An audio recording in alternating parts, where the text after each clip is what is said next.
Apa nggak boleh rakyat tahu plan presidennya? Tergantung kepentingannya. Kalau kemudian itu dipaparkan pada rakyat dan mengganggu langkah perdamaian, mengganggu rencana perdamaian, ngapain harus disampaikan? Kenapa sih kita tidak bangga terhadap niat dan tujuan mulia itu sudah selesai. Lalu Bang, niat bangganya. dan tujuan mulia itu kita coba mentahkan, kita coba batalkan dengan kemampuan dia sebagai mediator perang.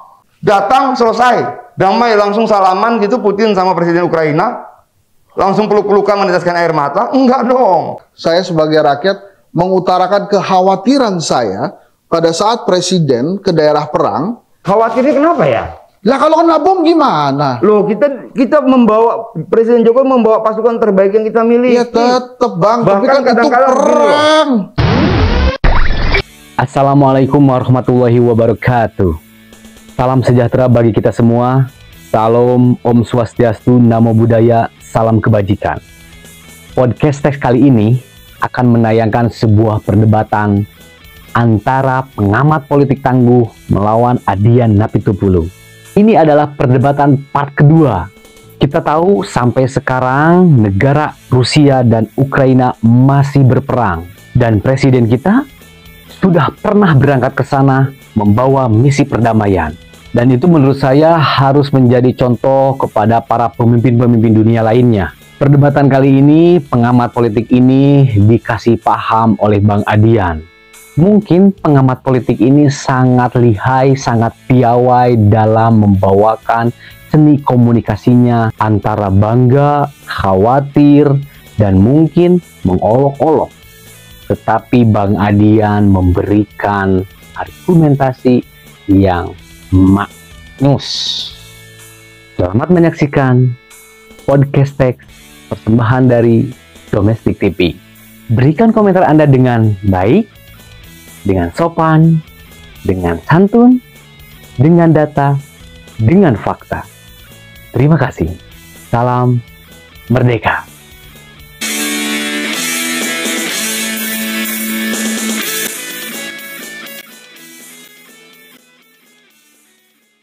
Tentunya sebagai rakyat Indonesia pada saat mendengar rencana itu bangga juga kita, walaupun ada deg-degannya juga. Bangga karena ya itu tadi, Presiden Jokowi sebagai satu-satunya presiden atau pemimpin negara di Asia atau di Asia Tenggara gitu yang pertama ke sana gitu.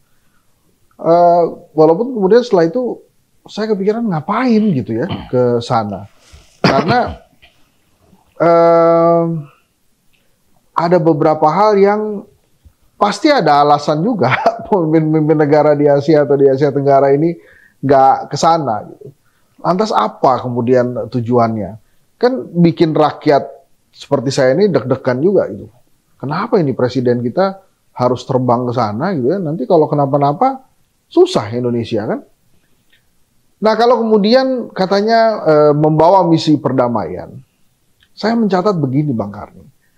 Menjadi mediasi, apalagi mediator perang, skill mediasi ini tidak mudah dimiliki oleh orang tertentu. Semua orang itu susah. Belum tentu semua orang memiliki skill untuk mediasi. Nah ini, apakah Pak Jokowi punya skill mediasi? Tercatat iya pada saat memindahkan pedagang dari pasar yang di Solo itu. Tapi kan ini beda ini. Ini kan perang ini. Apakah skill mediasi sebagai mediator perang dimiliki oleh Pak Jokowi atau tidak?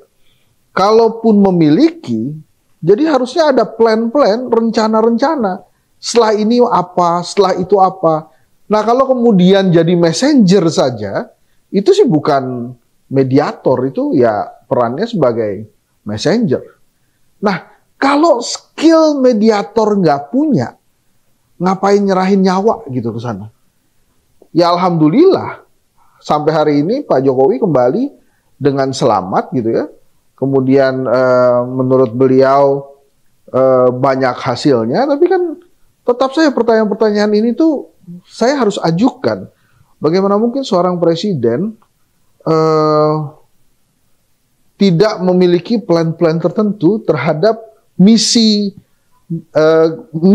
dia, yang katanya misi perdamaian ini, ke Ukraina dan Rusia. Jadi pertanyaan besar itu siapa kemudian yang membisiki Pak Jokowi untuk dia mengunjungi Rusia dan Ukraina? Kalau kemudian hasilnya hanya sebagai messenger saja misalnya.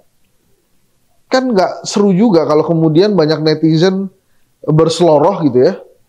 Masa sih demi konten saja mesti sampai ke daerah perang Rusia dan Ukraina. Jadi menurut saya lagi-lagi skill mediasi sebagai mediator gitu ya, tidak banyak dimiliki oleh orang lain. Nah, kalau kemudian di awal didasari atau disadari memang tidak memiliki skill itu, buat apa kemudian seperti menyerahkan nyawa ke sana? Ya alhamdulillah beliau balik, tapi kan tetap saja pengamanan dan lain-lain bukan sesuatu yang murah menurut saya. Makanya saya ada beberapa hal tuh yang saya menduga, kenapa sih Pak Jokowi mesti ke sana ya? Siapa pembisiknya? Apakah memang hanya demi konten kemudian pergi ke sana? Apakah kemudian ada hal-hal lain yang ingin dituju oleh Pak Jokowi? Tapi kemudian kenapa Pak Jokowi quote and quote harus terus-menerus berkampanye? Kenapa masih mesti berkampanye? Ini kan sudah hampir selesai juga. Makanya tadi saya katakan, skill mediasi, kemampuan menjadi mediator ini tidak semuanya dimiliki oleh orang. Nah, kalau kemudian Pak Jokowi tidak memiliki kemampuan untuk menjadi mediator perang, harusnya ini bisa dicegah dari awal. Makanya tadi saya kan tanyakan juga, ini siapa sebetulnya yang jadi pembisik yang membuat presiden saya ini harus menempuh bahaya dan hasilnya ternyata justru lebih banyak memalukannya gitu. Padahal tujuannya tadinya positif dan banyak orang berharap besar gitu.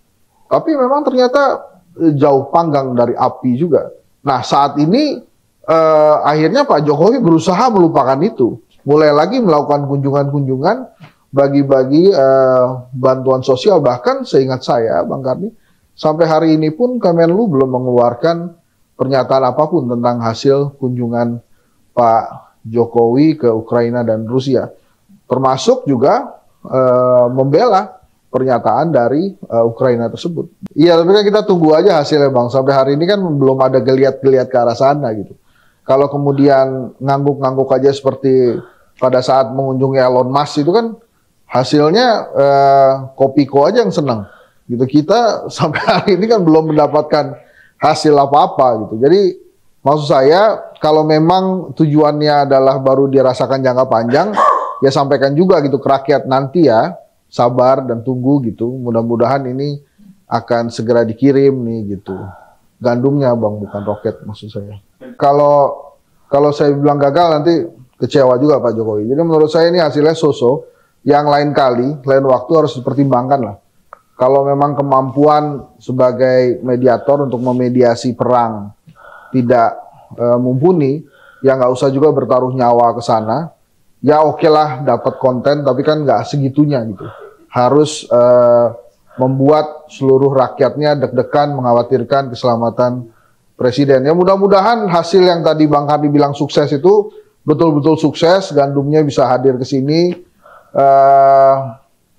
Ya mudah-mudahan juga cepat selesai itu Ukraina dan Rusia. Tapi salah satu pertanyaan besar saya belum terjawab, ini ngapain sih masih terus kampanye gitu ya?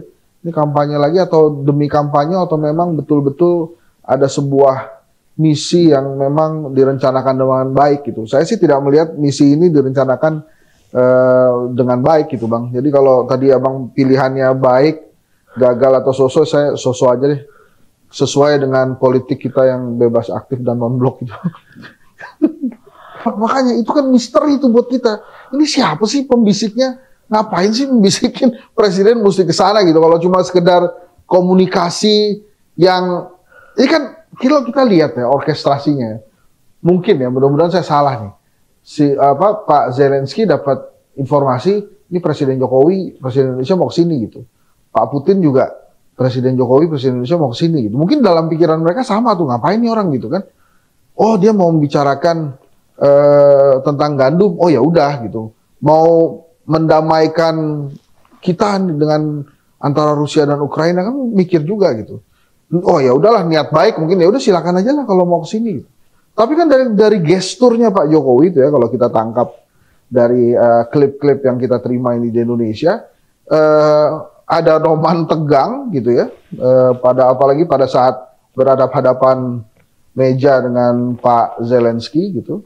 Terus kemudian dengan Pak Putin pun demikian. Ya bangga sih pasti kan bisa ketemu Putin, bisa ketemu Zelensky, tapi kan harusnya nggak segitu gitu. Nah, terkait dengan kampanye itu kan setelah pulang ada juga beberapa yang berseloroh. Inilah calon sekjen PBB kita, mau ke sana juga sih arahnya. Nggak usah lah gitu. Maksud saya presiden kita ini salah satu presiden terbaik yang dimiliki oleh Indonesia, dan pada saat dia pergi, sebetulnya ada beberapa hal yang bisa dia lakukan di negeri ini. Dia lakukan untuk meneruskan cita-cita dan janji kampanyenya, dan nggak bikin kita deg-degan gitu. Ya lagi-lagi lah, saya ulang lagi, alhamdulillah beliau bisa kembali selamat gitu. Pernyataannya apakah ada pesan yang disampaikan atau tidak, ya kita hitung jumlah aja. Yang menyangkal ada pesan itu kan Ukraina. Yang mengatakan membawa pesan kan Presiden Jokowi dan pihak Rusia. Dari situ saja dua mengatakan ada pesan, satu tidak. Kalau kita pakai ilustrasi hukum, satu saksi bukan saksi. Kira-kira seperti itu. Artinya bahwa saya lebih percaya ketika ada dua pihak yang mengatakan hal yang sama dibandingkan cuma satu. Itu kalau kita bicara logika angkanya. Kalau kemudian kenapa Presiden Jokowi harus ke sana? Ya memang harus ke sana dong. Kita ini kan bagian dari masyarakat dunia. Sebentar lagi kita akan di belahan barat sana akan masuk musim dingin, dan butuh energi, butuh bahan makanan dan sebagainya. Perang Ukraina Rusia ini kan mengganggu banyak sekali suplai kan, suplai energi, suplai bahan makanan dan sebagainya lah. Artinya bahwa kalau Presiden Jokowi ke sana, dia tidak cuma membawa misi perdamaian, tapi juga membawa misi kemanusiaan untuk mencegah kelaparan, untuk mencegah orang kedinginan. Apakah kemudian sudah berhasil? Mana ada perdamaian perang dihasilkan dalam satu kali pertemuan? Di mana ceritanya? Nggak ada. Akan ada beberapa proses lain, mungkin juga akan didukung oleh peristiwa-peristiwa yang kemudian mendukung proses perdamaian itu. Tapi sebagai sebuah upaya, menurut saya luar biasa. Luar biasa. Dia tidak cuma bicara tentang harus berdamai ya, karena perang itu mengorbankan banyak nyawa dan sebagainya. Tapi tidak. Dia tidak cuma memikirkan mereka yang berperang, tapi juga mereka yang terdampak dari perang itu. Kelaparan yang mungkin muncul di berbagai belahan dunia karena suplai yang terganggu. Energi yang mungkin terganggu, suplai energi yang mungkin terganggu yang berdampak pada kehidupan manusia saat musim dingin dan sebagainya. Menurut saya, nggak ada alasan kita untuk malu terhadap setiap niat baik. Kok memalukan? Loh, orang punya niat baik kok malu? Yang malu itu yang tidak punya niat apa-apa, atau yang punya niat buruk, atau yang coba menggunakan perang ini untuk keuntungan dia. Apakah Presiden Jokowi kampanye? Saya tidak melihat itu. Dia tidak ngomong pilih saya di Ukraina, dia tidak ngomong pilih saya di Rusia misalnya. Dia melakukan itu bahwa dia menyadari kita bagian dari masyarakat dunia. Bahwa bicara Indonesia tidak bisa dilepaskan dari bicara komunitas internasional, komunitas dunia dan sebagainya. Kalau Indonesia mau selamat, dia harus selamatkan bangsa-bangsa lain. Kalau rakyat Indonesia mau selamat, dia harus selamatkan rakyat bangsa-bangsa lain. Karena kita tidak bisa hidup sendirian, baik sebagai pribadi maupun sebagai sebuah bangsa. Kita butuh negara lain, kita butuh bangsa lain.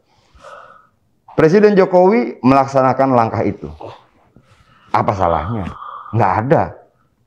Lalu orang bilang memalukan, memalukannya di mana? Tidak ada yang memalukan kok.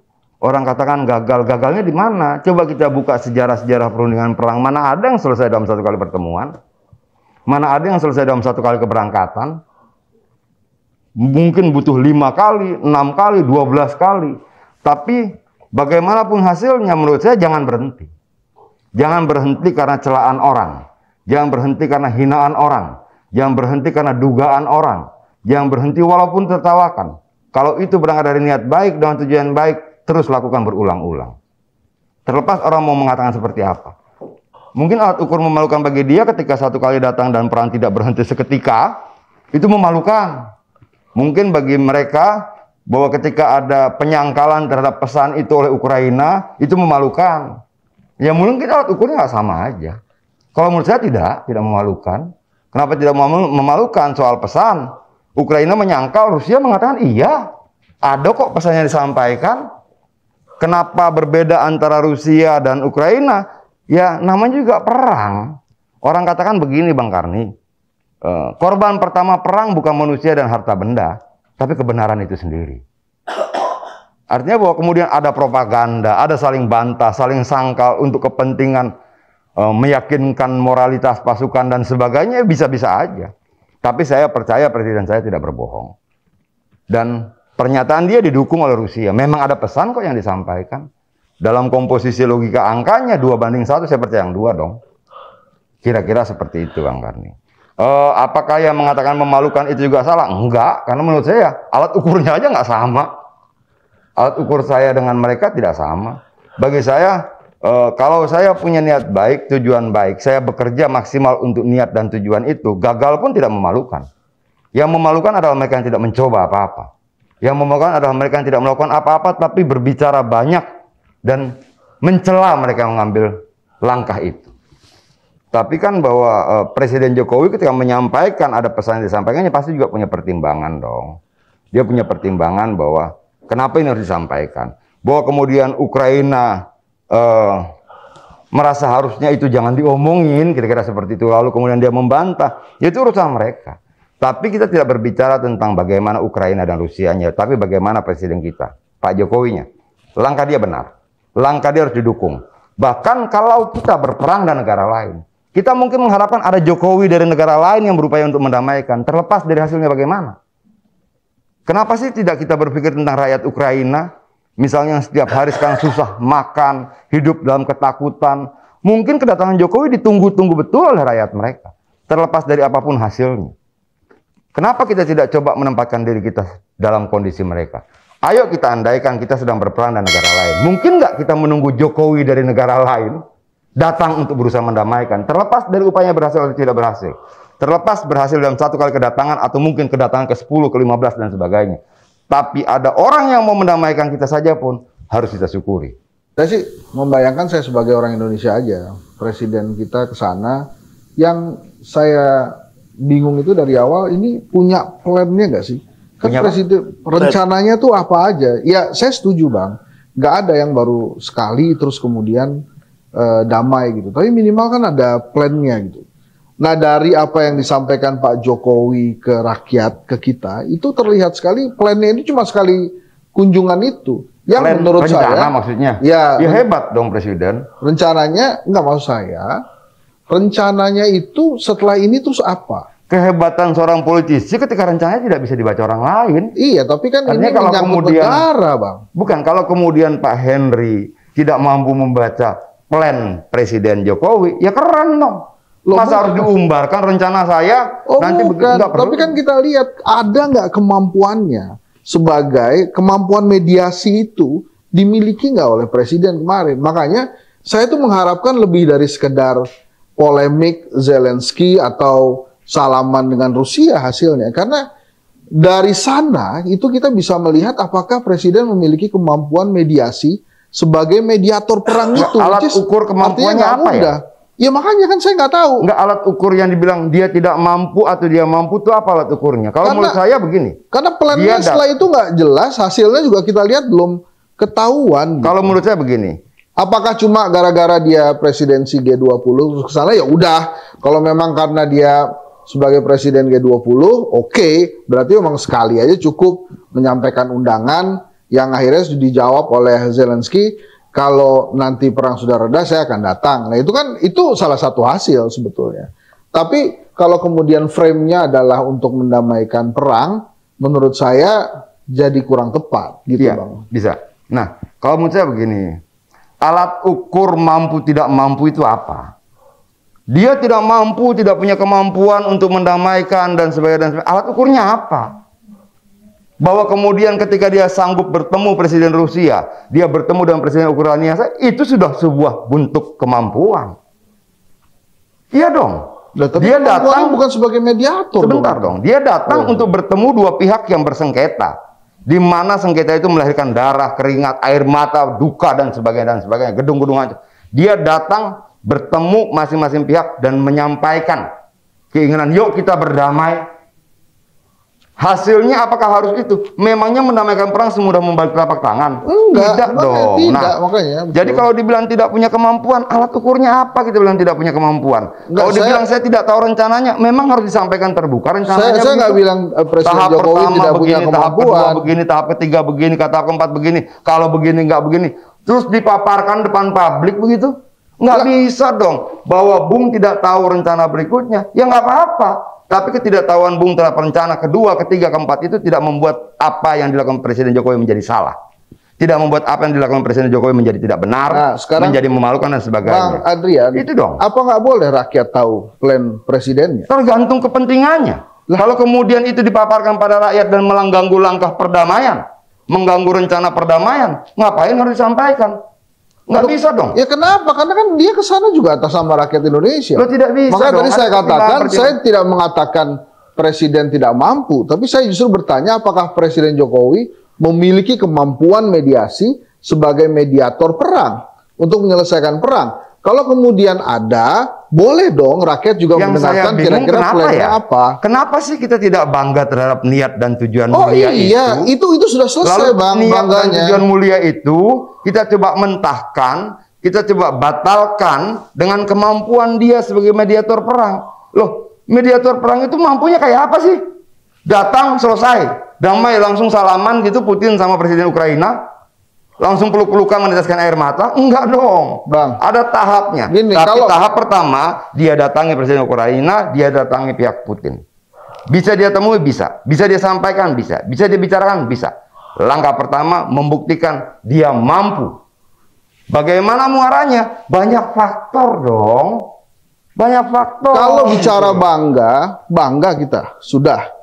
Sekarang beliau kembali sudah. Iya. Tapi bolehkah saya sebagai rakyat mengutarakan kekhawatiran saya pada saat Presiden ke daerah perang yang menurut saya, karena sebagai rakyatmu ini nggak tahu plannya ke sana itu untuk apa. Kan banyak sekali versinya, karena sebagai presidensi G20 sudah disampaikan hasilnya dan menurut saya itu baik. Tentang gandum menurut saya juga baik. Nah ini kan saya cuma bertanya, ya. Supaya apa? Supaya pada saat nanti Presiden ke sana lagi, semuanya itu benar-benar sudah dipertimbangkan dan tidak perlu membuat rakyat seperti saya itu khawatir dan deg-degan. Kan gitu. Bangga sih bangga udah lewat. Ini cuma supaya masukan saja. Khawatirnya kenapa ya?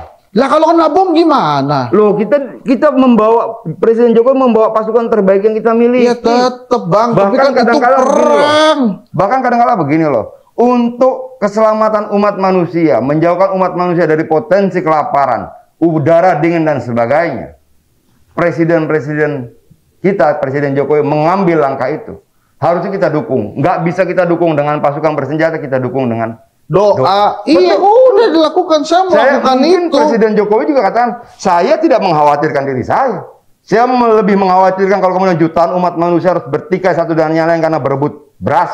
Berebut bahan makanan, itu mungkin lebih mengkhawatirkan buat Presiden Jokowi. Dia nggak ngomong kayak gitu, Bang. Bukan, mungkin menurut saya.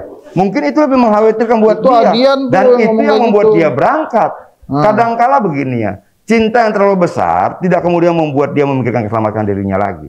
Cinta dia terlalu besar, membuat dia lebih rela menyelamatkan umat manusia, menjauhkan umat manusia dari kelaparan, kedinginan dan sebagainya dibandingkan keselamatan dirinya. Benar. Tapi sebagai kepala negara dia mempersiapkan dengan sangat baik. Pengamanan dan sebagainya. Dan buktinya persiapan dia berhasil kok. Ya alhamdulillah, bagaimana kemudian kita meragukan dia lagi?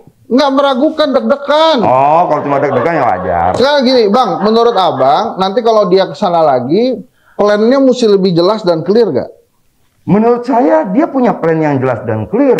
Itu sebabnya dia dari Solo bisa masuk dan menang ke Jakarta. Itu sebabnya dia bisa menang presiden 2 kali.